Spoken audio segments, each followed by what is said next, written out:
Public a contacté Claude Dartois, dont le nom est cité dans les affaires de tricherie dans Koh-Lanta 2021. Et l'aventurier a souhaité dénoncer la vendetta dont il fait l'objet ces dernières semaines. Ce nouveau Koh-Lanta All-Star, baptisé Koh-Lanta la légende, s'annonçait exceptionnel. Seuls des aventuriers emblématiques ont été sélectionnés pour s'affronter sur l'île de Taha, en Polynésie française. Un casting qui a fait rêver les téléspectateurs. Mais, depuis quelques semaines, des affaires de tricherie viennent éclabousser cette édition. Selon les rumeurs, Claude Dartois y aurait pris part. Des allégations auxquelles il a répondu après avoir été contacté par Public. Je ne répondrai pas à cette vendetta contre moi, a confié le finaliste malheureux de Koh-Lanta Vietnam, 2010, de la Revanche des Héros, 2012, et de l'Île des Héros, 2020. Claude Dartois se dit serein et demande à ce qu'on apporte les preuves de ces accusations dont il fait l'objet. Selon lui, ces rumeurs ont uniquement été lancées dans le but de lui nuire. Un autre aventurier qui a témoigné anonymement assure pourtant que l'homme de 42 ans a bel et bien triché et que ce n'était pas la seule édition où il avait enfreint les règles.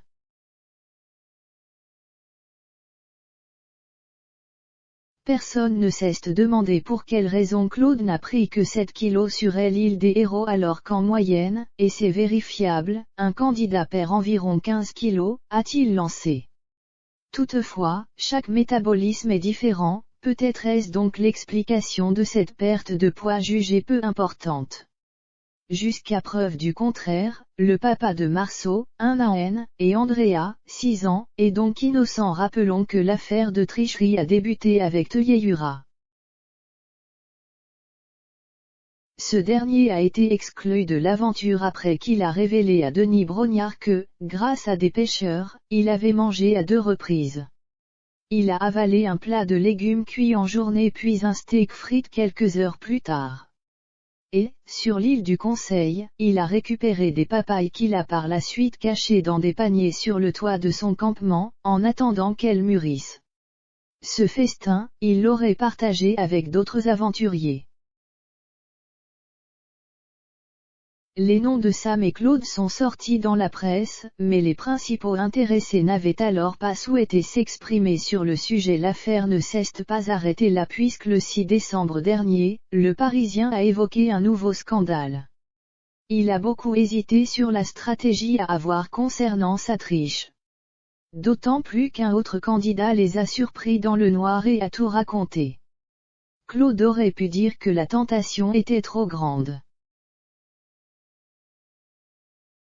Il a finalement décidé de nier jusqu'à la mort. Après tout, les caméras n'étaient pas là, a tout d'abord confié un proche de Claude Dartois. Il se serait fait repérer dans la nuit par un gardien, du côté de la tente des techniciens. Mais il a pu repartir à moindre frais, a glissé un témoin de la scène. Toujours selon le Parisien, il aurait aussi pris part avec d'autres candidats à des dîners clandestins lors des soirs de conseil, sur l'île de Raiatea.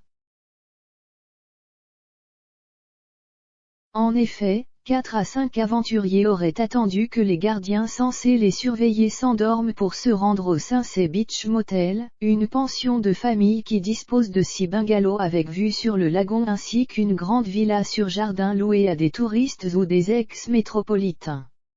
Ils seraient allés rendre visite à des habitants. Et un couple aurait été particulièrement généreux en proposant du salé, du sucré et des boissons énergisantes à gogo. Un rituel que la plupart des principaux concernés opéraient tous les 3 jours. Une enquête est actuellement en cours du côté de la production afin de faire la lumière sur cette affaire. Accusés d'y avoir participé, Kumba et Laurent Mestre ont vite démenti. Teyeyura a de son côté également vite assuré qu'il n'avait pas pris part à ces fameux dîners.